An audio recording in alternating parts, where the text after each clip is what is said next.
Experts at the University of Maine Tick Lab say it is still too early now to tell if it could be another bad year for ticks. In 2025, Maine had a record 4,257 cases of Lyme disease. So far in 2026, Maine has reported 366 cases of Lyme, with most coming from the Mid-Coast area. At the same time, a Lyme disease vaccine candidate is now closer to approval and could help people protect themselves from tick-borne illnesses.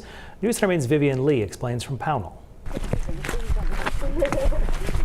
Pan Collins Stolley and Joanne Ridlin hike year-round. To guard against deer ticks, they use repellent, wear long sleeves, and check for ticks. Recently, they found one on Pam's dog. We went down by the river, and he got one on him. Yeah. So what does that tell you?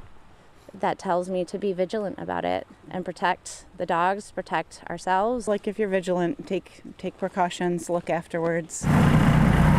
Maine had more snow this winter, but only a few stretches of sub-zero temperatures, which can make a dent in tick activity. The ticks themselves are remarkably hardy in relation to those winter temperatures. Ticks hide in leaf litter under snowbanks, helping them stay safe from the cold.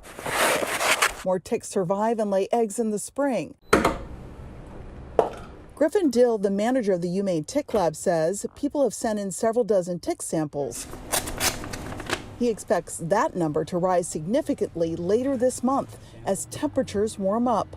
The lab also identifies and tests ticks for Lyme and other diseases. That really kind of, I think, surprises and flusters people when all of a sudden, we now have, the adult deer ticks that are active, and then coinciding with some of the increasing activity in the dog ticks. Scientists believe warming winters allow ticks to expand their range, with mid-coast and down east becoming new hotspots. A handful, but enough to be concerned about, that are coming from the northern part of the state as well. So certainly it is a statewide issue.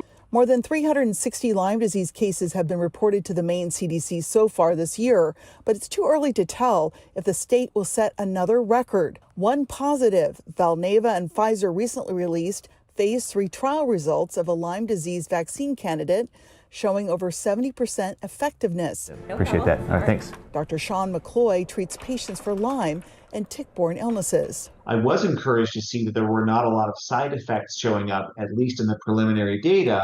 And that was one of the concerns over the older Lyme vaccine back in the 1990s.